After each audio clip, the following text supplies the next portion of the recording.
नमस्कार दोस्तों, मैं आपकी दोस्त कंचन और आज हम एक ऐसे जॉइंट पेन की कहानी लेकर आए हैं जो आपको अलग ही दुनिया का एक्सपीरियंस करवाएगी। तो चलिए बिना देरी के कहानी की शुरुआत करते हैं। कहानी शुरू होती है एक लड़के से जिसका नाम होता है गुलेवर और अपनी डेली रूटीन हॉबीज को फॉलो कर रहा होता है। उसके सुपर हीरो टॉय से बात करके नहाने चले जाता है और जैसा कि उसका डेली रूटीन था कि वो नहाते हुए डांस करता था, तो वो बिल्कुल वैसा ही करता है। वहीं उसके प्रोफेशन की बात करें तो वो न्यूयॉर्क के न्यूज़पेपर कंपनी में काम करता था। कंपनी में उसकी उतनी रेपुटेशन नहीं थी जितनी वो डिजर्व करता था। आगे सीन में हम गुलेवर को देखते हैं जो कि एक नए एम्प्लॉय से मिलता है जिसका नाम डैन है। वो गुलेवर का अच्छा दोस्त बन जाता है, पर एक्चुअल में गुलेवर उसका सीनियर है तो वही उसका बॉस होता है। अगले दिन वो दोनों सामान डिलीवरी करने जा रहे होते हैं, तभी रास्ते में उन्हें एक लड़की मिलती है जिसका नाम डार्सी है। पर आपको एक सीक्रेट बताऊं कि गुलेवर का वो बड़ा वाला क्रश है। वो कई सालों से उससे बेइंतहा प्यार करता है, पर वो आज तक उससे कह ही नहीं पाया। कुछ दिन ऐसे ही काम करते करते बीत जाते हैं और डैन एक नोटिस लेकर आता है जिसमें वो गुलेवर से कहता है कि हेड डिपार्टमेंट ने उसका प्रमोशन कर दिया है। जिस नोटिस को देखकर गुलेवर सैड हो जाता है, और हो भी क्यों ना, क्योंकि वो यहाँ 10 सालों से काम कर रहा है और प्रमोशन तो दूर उसकी कोई रिस्पेक्ट तक नहीं करता। बल्कि डैन को आया भी कुछ ही दिन हुए हैं और उसका प्रमोशन भी हो गया।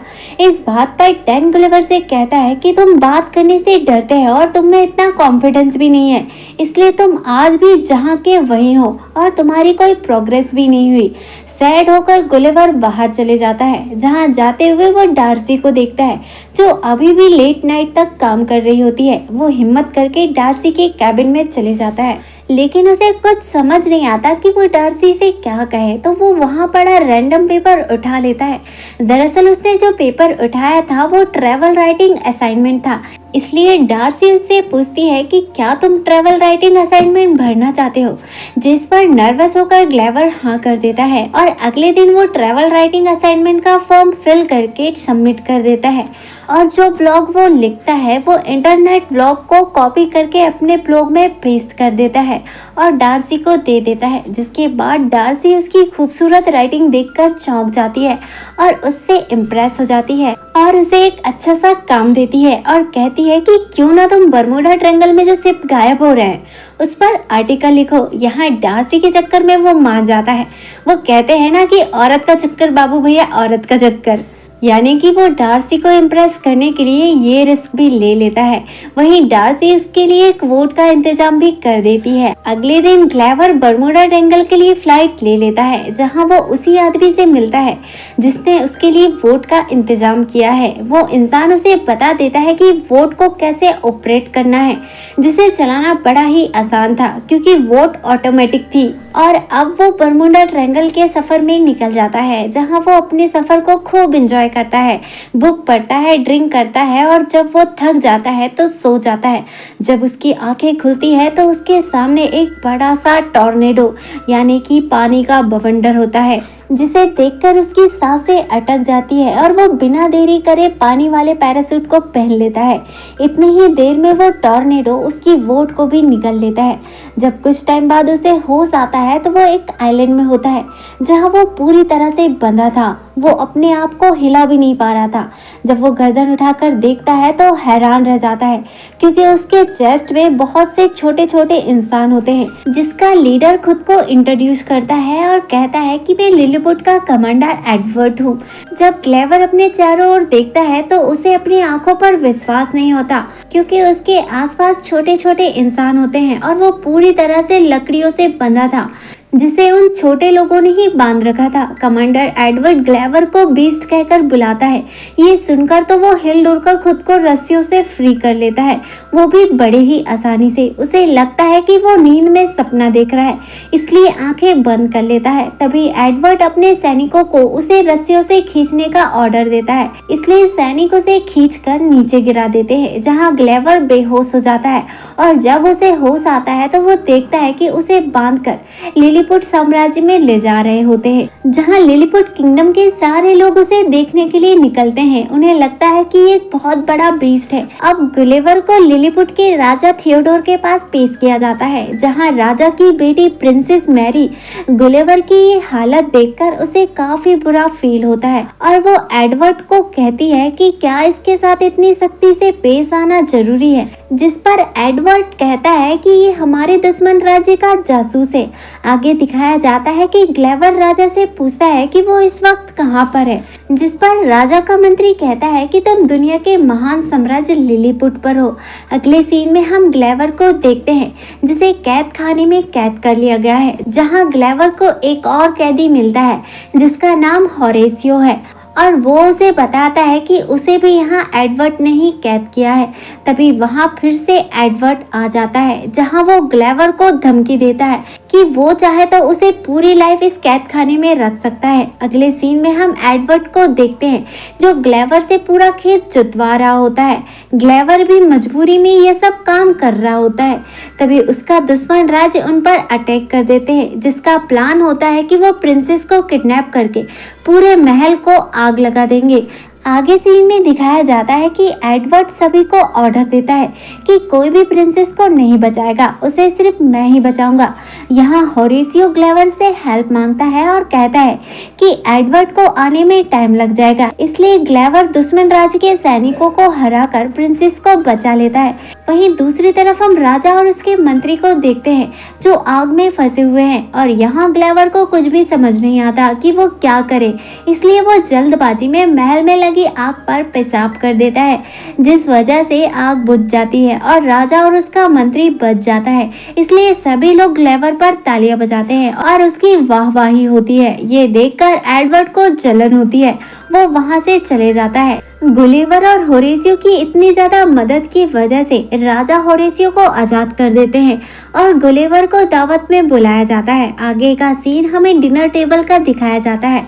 यहाँ राजा गुलिवर से पूछते हैं कि तुम कहाँ से हो, जिस पर गुलिवर कहता है कि मैं मैनहट्टन से हूँ, मैं वहाँ का प्रेसिडेंट हूँ। यहाँ पहली बार गुलिवर खुद को सुपर हीरो महसूस करता है। सभी उसकी बात पर विश्वास कर लेते हैं, लेकिन एडवर्ड को उसकी बातों में जरा भी ट्रस्ट नहीं था। आगे सीन में दिखाया जाता है कि लिलीपुट के लोगों ने उसके रिस्पेक्ट करते हुए उसके लिए एक बड़ा सा हाउस बना दिया है, जिसमें वो सभी सुविधाओं के साथ रह सके। आगे दिखाया जाता है कि गुलिवर की हेल्प से एक थिएटर बनाया गया है, जिसमें पूरा किंगडम बैठकर मूवी या कोई भी ड्रामा शो देख सकते हैं। आगे उसी थिएटर का सीन दिखाया जाता है, जहां सभी बैठकर टाइटैनिक ड्रामा देख रहे होते हैं और ग्लेवर बताता है कि ये सब कुछ उसके साथ हुआ है। उसकी इतनी परेशानी भरी लाइफ देखकर सभी लोग हैरान हो जाते हैं। एडवर्ड ने पूछा कि तुम कैसे बच गए, जिस पर ग्लेवर आंसर देता है कि उसे बचा लिया गया था। अगले दिन का सीन दिखाया जाता है, जहां होरेसियो ग्लेवर से मिलकर उससे मदद मांगता है कि वो कैसे प्रिंसेस को इम्प्रेस करे और होरेसियो ऐसा करने में कामयाब भी हो जाता है। वहीं दूसरी तरफ हम एडवर्ड को देखते हैं, जो प्रिंसेस से शादी करना चाहता था, इसलिए वो भी प्रिंसेस पर आंख गड़ाए हुए है। वहीं दूसरी तरफ दिखाया जाता है कि सोल्जर्स ने ग्लेवर की वो ढूंढ निकाली है, जिसे देखकर गुलिवर खुश हो जाता है और वो अपना फोन ले लेता है, जिसमें डार्सी के बहुत सारे वॉइस मैसेजेस थे, जिसे सुनकर उसे पता चलता है कि डार्सी उससे बहुत ज्यादा गुस्सा है, उसके झूठे आर्टिकल की वजह से और उसके भागने की वजह से। ये सब होने के बाद गुलिवर ये डिसाइड करता है कि वो अब हमेशा ही लिलीपुट किंगडम में रहेगा, क्योंकि वो इतना कुछ होने के बाद डार्सी को फेस नहीं करना चाहता था। इस बात को सुनने के बाद तो एडवर्ड का खून खौल जाता है, क्योंकि वो ग्लेवर को बिल्कुल पसंद नहीं करता था। दूसरी तरफ हम लिलीपुट किंग को देखते हैं, जो ग्लेवर को जनरल बना देता है। इस बात से गुस्सा होकर एडवर्ड बिना कुछ सोचे समझे लिलीपुट का डिफेंस सिस्टम बंद कर देता है और इस मौके का फायदा उठाकर उनका दुश्मन राज उन पर अटैक कर देता है। अब जनरल होने की वजह से सुरक्षा की सारी रिस्पॉन्सिबिलिटी गुलिवर पर आ जाती है और वो डरते हुए पानी में जाता है, जहां जाकर जोर जोर से थपथपाने लगता है, जिससे बड़ी बड़ी लहरें क्रिएट हो जाती है। पर दुश्मन सेना उस पर गन और तोप से फायर करने लगते हैं।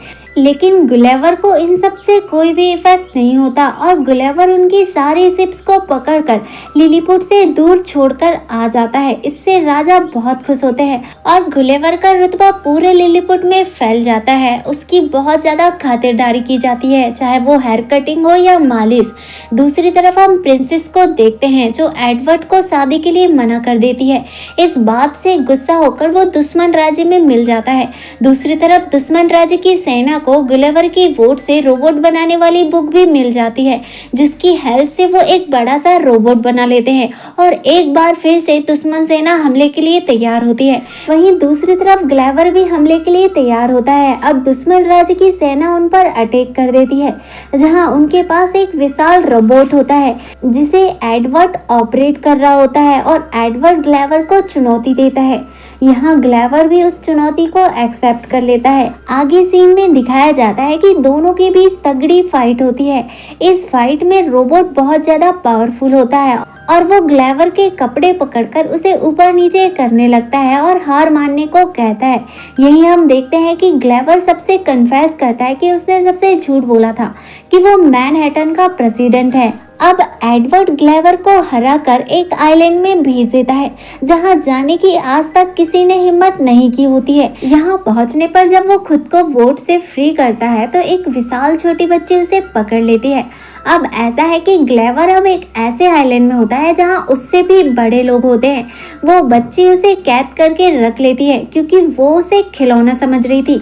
दूसरी तरफ हम लिलीपुट का सीन देखते हैं जहां डार्सी गुलेवर को ढूंढते हुए लिलीपुट पहुंच जाती है। वहां गुलेवर ने सभी को बताया था कि डार्सी उसकी फ्रेंड है और एडवर्ड उसे पहचान लेता है और डार्सी को भी जेल में कैद कर लेता है। यहीं डार्सी लिलीपुट किंग और प्रिंसेस से मिलती है क्योंकि जब गुलेवर हार गया था तो एडवर्ड ने प्रिंसेस और राजा को भी कैद खाने में डाल दिया था। आगे सीन में दिखाया जाता है कि होरेसियो गुलेवर के पास जाकर सारी बातें बता देता है और अब गुलेवर उस बच्ची के अमेरिकन सैनिक का सूट लेकर उसे यूज कर लिलीपुट पहुंच जाता है जहां वो डार्सी से मिलता है और उससे अपने प्यार का इजहार करता है। आगे दिखाया जाता है कि गुलेवर एडवर्ड को फिर से चुनौती देता है, खुद के लिए नहीं बल्कि लिलीपुट के लोगों की मदद के लिए। अगली सुबह दोनों आमने सामने होते हैं और दोनों के बीच आइकॉनिक लेवल की फाइट होती है, पर अभी भी रोबोट उस पर भारी पड़ रहा था। यहाँ होरेसियो गुलेवर की मदद करता है और रोबोट के अंदर घुसकर उसके वायर को कट कर देता है, जिसकी वजह से गुलेवर बड़े ही आसानी से रोबोट को हरा देता है। यहाँ होरेसियो की टैलेंट की वजह से प्रिंसेस को भी उससे शादी करने की परमिशन मिल जाती है। दूसरी तरफ एडवर्ड बड़ी ही चालाकी से फिर से खड़े हो जाता है और प्रिंसेस को पकड़ लेता है, पर प्रिंसेस उससे फाइट करके छूट जाती है। वहीं डार्सी पहली बार गुलेवर को किस करती है। दूसरी तरफ दिखाया जाता है कि गुलेवर ने लिलीपुट और लिलीपुट के दुश्मन राज्य की दोस्ती करा दिया है। इसके बाद डार्सी और गुलेवर अपने होम टाउन न्यूयॉर्क आ जाते हैं, जहां जाकर वो अपनी जॉब क्विट कर देता है और ट्रैवल व्लॉग राइटर बन जाता है। फिल्म के एंड में हम दोनों को एक साथ देखते हैं जो हैप्पीली रह रहे होते हैं और इसी के साथ मूवी एंड हो जाती है। अगर आपको ये एक्सप्लेनेशन पसंद आए तो वीडियो को लाइक और चैनल को सब्सक्राइब जरूर कीजिएगा।